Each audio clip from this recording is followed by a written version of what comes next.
धर्मस्य ग्लानिर्भवति भारत अभ्युत्थानाम धर्मस्य तदात्मानं सृजाम्यहम् परित्राणाय साधूनां विनाशाय च दुष्कृतां धर्म संस्थापनार्थाय संभवामि युगे युगे संभवामि युगे युगे संभवामि युगे युगे.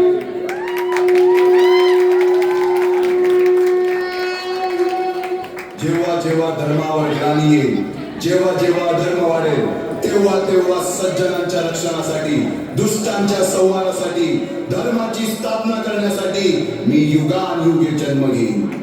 अशीच काहीशी परिस्थिती जेव्हा या महाराष्ट्रात निर्माण झाली, 350 वर्ष हा महाराष्ट्र झाला आणि हाच अंधकार दूर करण्यासाठी एका युगपुरुषाने जन्म घेतला. याच युगपुरुषाच्या पराक्रमाची, सामर्थ्याची आणि स्वराज्य स्थापनेची लहानशी गाथा आपल्या समोर सादर करीत आहे.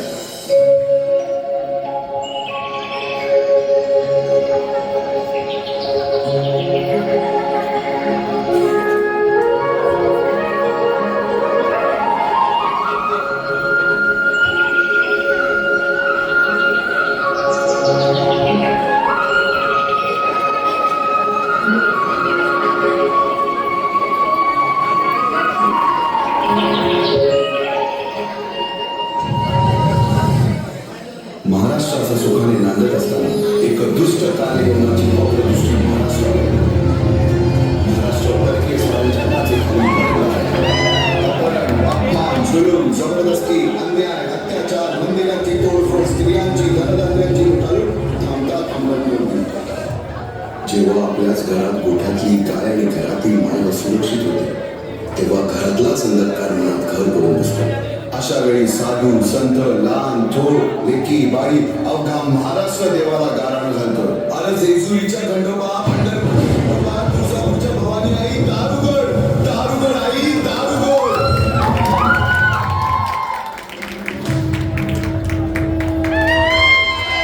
साऱ्या जगाला तू संजीवनी देते, उग्र रूपा मागे सुद्धा वात्सल्य वाहते. तुझ्या कृपा दृष्टीचे मी दान मागते. गुंधर मांडिते ग आई, गुंधर मांडिते.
शालिवंशके 1551 शुक्ल नाम संवत्सर उत्तरायण शिशिर ऋतू फाल्गुन वद्य तृतीयेला सायंकाळी शुभ लग्न उदित असता कलियुगातील नरसिंहाचा, ग्रहमंडलातील सूर्याचा, नक्षत्रातील ध्रुवाचा या सम छत्रपती शिवरायांचा शिवनेरीवर जन्म झाला.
महाभारतासारख्या गोष्टी सांगायला सुरुवात केली, ज्यामधून धर्म अधर्म सत्य असत्य न्याय अन्याय यातील फरक शिवबांना समजू लागला.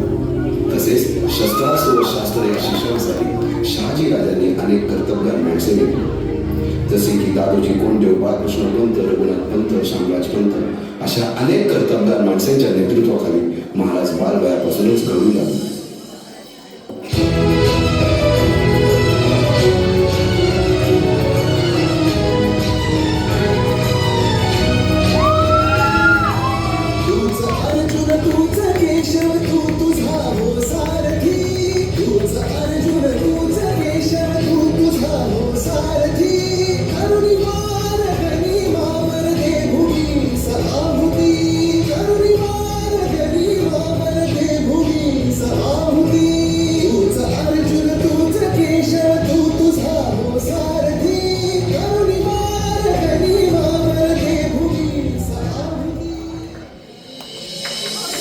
एकटे नेतृत्व कधीच साम्राज्य उभे करू शकत नाही. त्यासाठी तशी कर्तबगार माणसे, निष्ठावान मावळे घडवावे लागतात. शिवरायांनी असे सवंगडी त्या वयापासूनच पारखायला सुरुवात केली. तानाजी मालुसरे, सूर्याजी मालुसरे, यसाजी कंक, सूर्याजी काकडे, बाजी जेदे आणि अशा अनेक सवंगड्यासमोर शिवबांनी शपथ घेतली स्वराज्याची, शपथ घेतली स्वराज्याच्या बांधणीची.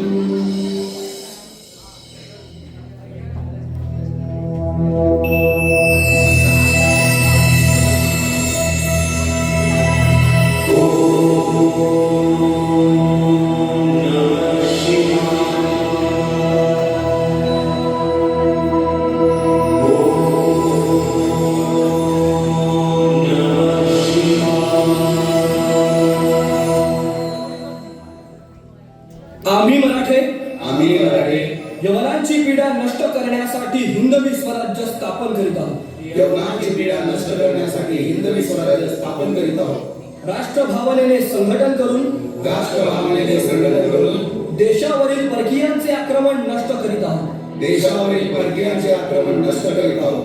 स्वकीय व परकीय शत्रूंचे उच्चाटन करण्यासाठी उच्चाटन करण्यासाठी स्वराज्य स्थापन करीत आहोत. स्वराज्य स्थापन करीत आहोत. यात तू आम्हास यश द्यावे. यात तू आम्हास यश द्यावे. हे राज्य व्हावे. हे राज्य व्हावे. ही तर श्रींची इच्छा. ही तर श्रींची इच्छा. असलेल्या शिवाला जिजाऊनं स्वराज्य स्थापनेची स्वप्न दाखवली. मूठभर मावळे एकत्र करून रोहिणेश्वराची शपथ घेऊन वयाच्या 16व्या वर्षी शिवानं स्वराज्याचं तोरण बांधलं. निजामशाही, आदिलशाही आणि मुघलशाहीची दाणादाण उडवत या बलाढ्य परकीय सत्तांची झोप उडवली. स्वराज्याचा विस्तार झाला. इनायत खान, करतलब खान, नामदार खान या ताकदवर औरंगजेबच्या सरदारांची स्वराज्याकडे डोकावण्याची हिंमत सुद्धा झाली नाही. जसवंत सिंगांची मराठ्यांनी केलेली दुर्धान, लाल महालातील शाहिस्ते खानाचा लाजिरवाणा पराभव, अहमदनगर आणि इतर मोगली लूट त्यांच्या जिव्हारी लागली. रागानं पेटून उठलेल्या औरंगजेबानं जयपूरच्या मिर्झा राजे जयसिंगाला बोलावून स्वराज्य संपवण्याची कामगिरी सोपवली. निघाला जयसिंगराव. मातब्बर सरदारांना घेऊन स्वराज्य नेस्तनाभूत करण्यासाठी जयसिंगरावांना पुरंदरला वेढा घातला. पुरंदरच्या लढ्यात मुरारबाजी मारले गेले. रयतेचे हाल महाराजांना पाहावेनासे झाले आणि नको तेच झाले.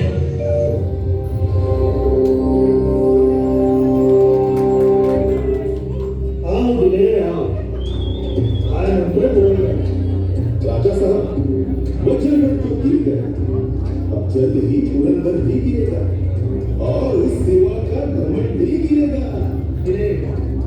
पुरंदरवर पूर्ण विजय नकोय आपल्याला. राजा साहब, ये क्या कह रहे हैं आप? हाथ में आया मौका कैसे छोड़े? आपको खामोश दिले, खामोश. राजकारण आम्हाला जास्त कळतं. शिवाजी राजांना पुरंदर जाण्याच्या आत हवा. पुरंदर पडला तर शिवाजी कदाचित कहाला तयार होणार नाही. जी राजा साहब. तो शिवाजी दहा सगळे आपल्या भेटायला येतो. तोफांचा आवाज उभारला पाहिजे. जी राजा साहब.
टाकावे लागतात.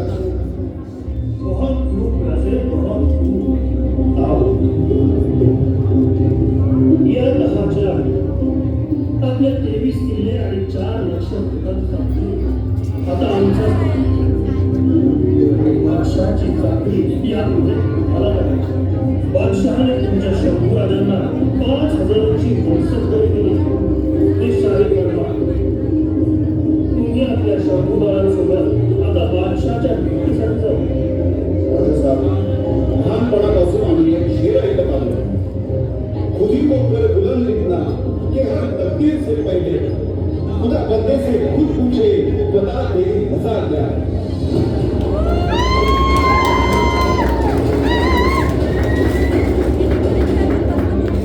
महाराजांना अपमानकारक तह करावा लागला. 23 किल्ले आणि 4 लाख होणांचा मुलूक महाराजांनी देण्याचं कबूल केलं. संभाजी राजांच्या नावे 5,000 मनसबदारी पत्करून आग्र्याला बादशाच्या भेटीत जाण्याचा करार मुकर्रर केला आणि राजांना बादशाच्या भेटीस आग्र्याला जावे लागले.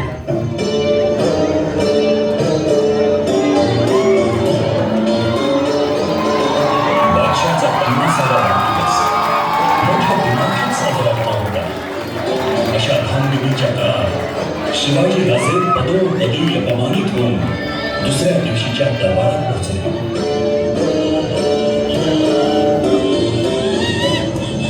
रामसिंग, साधे रिवाज पाळता येत नाहीत. रामसिंग, तुम्हाला माहित आहे तुमचे पिता मिर्झा राजे तेही आम्हाला चांगलंच ओळखतात आणि तुमचा बादशाह सुद्धा आम्हाला चांगलाच जाणून आहे की आम्ही कोण आहोत. ही पावले आमचा अपमान केला जातो. आम्ही येणार हे माहीत असूनही समोर येतो तो कोण? तुमचा साधा कारकून. राजाजी शांत हो जाओ. दरबारी रिवाज.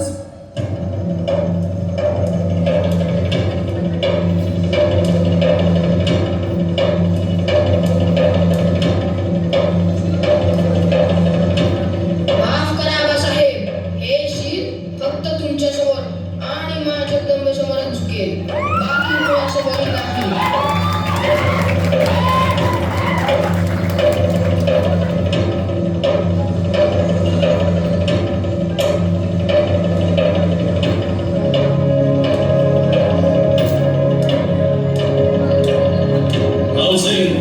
आमच्या समोर कोण उभा आहे?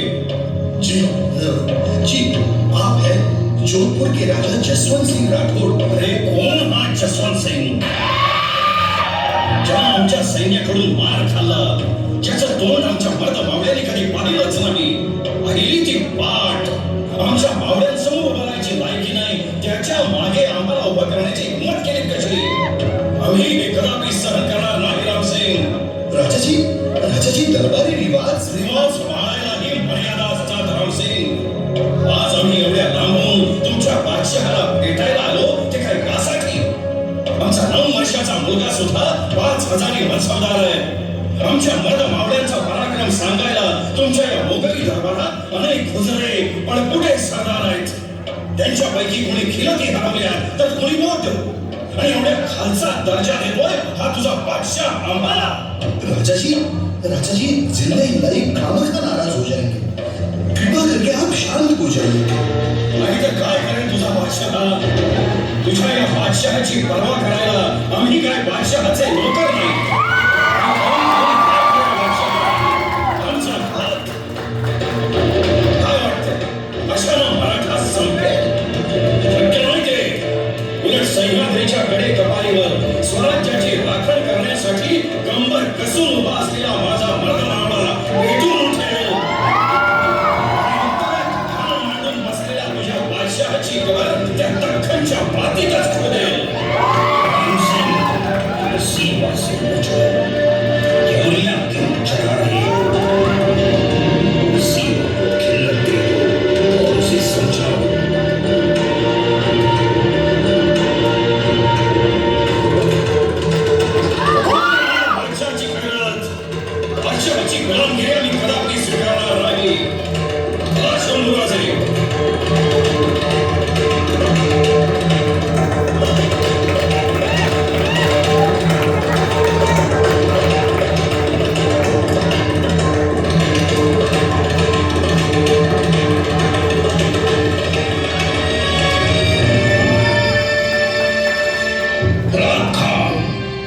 सीमा के डेरे को घेर लो। ध्यान रहे वो कहीं आगरा से बाहर निकल न जाए। और हाँ, उसके चारों ओर कड़े पहरे का बंदोबस्त करना।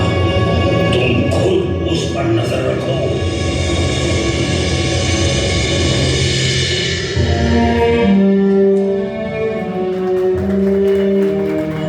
आणि 4,000च्या कड्या पहाऱ्यात राजे नजर कैदेत बंद झाले। पुढे आग्र्याहून सुटकेसाठी राजांनी बादशाहला अर्ज पाठवून विनंत्या केल्या।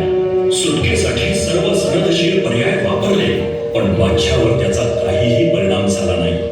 हळूहळू राजे आजारी पडले। बादशाहपर्यंत खबर पोहोचली। आजारपणात राजे मोजक्याच लोकांना भेटत असत। राजांनी बादशाहला पत्र लिहिलं।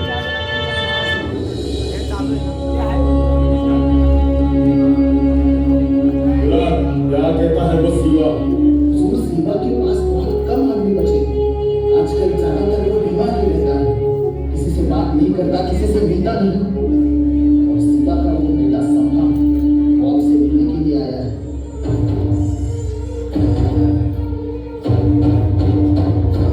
आओ संभाजी आओ। हमें ऐसी खबर मिली कि आपके वालिद की तबीयत नासाज है। उनकी तबीयत का ख्याल रखिए। लगता है आगरा की हवा उन्हें रास दे आई। आलमगीर, आम्ही दख्खनच्या काळ्या मातीतली माणसं, आम्हाला आग्र्यातली काय कुठली पण हवा मानवते। तुम्ही या आमच्या दख्खनमध्ये, खात्रीने सांगतो तुम्हाला दख्खनची हवा मानवणार नाही।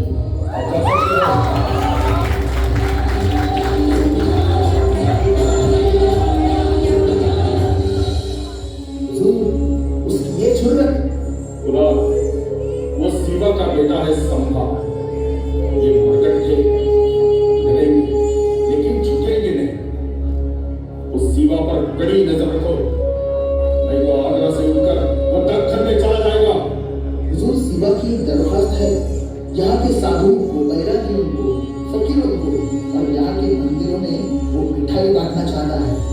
मिठाई ठीक बांट दो, लेकिन खुदा उस सीमा पे कड़ी नजर रखो। जी हुजूर। मिठाईचे पेटारे महाराजांच्या कैदखान्यातून रोज आत बाहेर होत असत। रोज पेटारे उठून तपासणी जात असत। कधी कंटाळून पेटारे तसाच बाहेर पडत असत। राजे कैदेत पडून 2.5 महिने झाले आणि श्रावण द्वादशी उजाडली।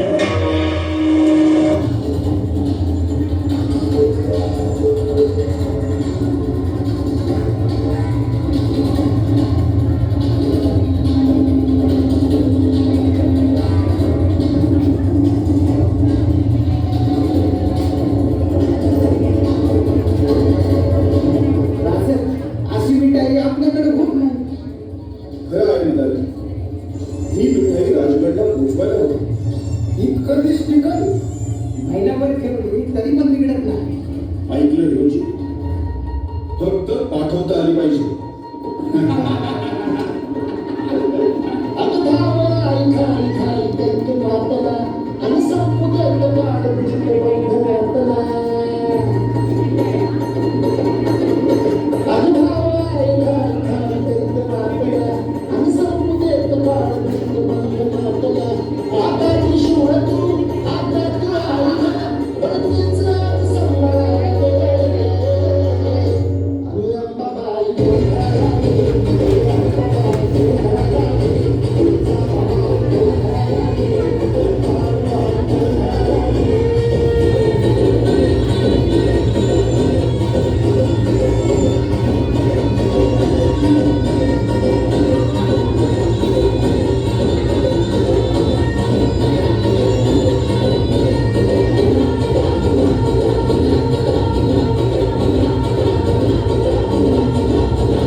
शिवाजीराजे गायब झाल्याची वार्ता वाऱ्यासारखी पसरली. एकच खळबळ उडाली.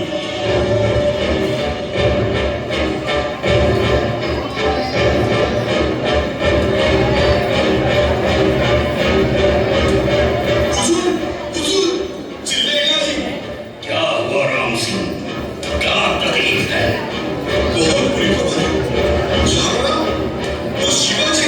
राम सिंह, कितनी बार समझाया है, वो राजा नहीं. गुस्ताखी माफ करो हुजूर. क्या बात है? वो शिवाजी हमारे हाथ से निकल गया. वो भाग गया. क्या बकते हो? कैसे भागा शिवा इतने सख्त पहरे से? पहले तो सब थे हुजूर, लेकिन आज सुबह शिवाजी राजे.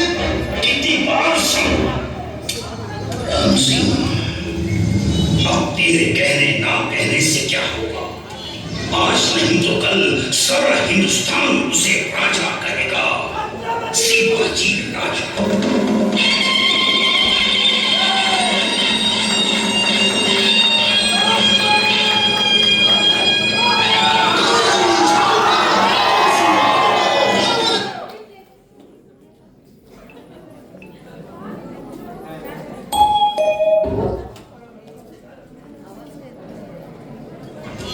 आज नहीं तो कल सारा हिंदुस्तान.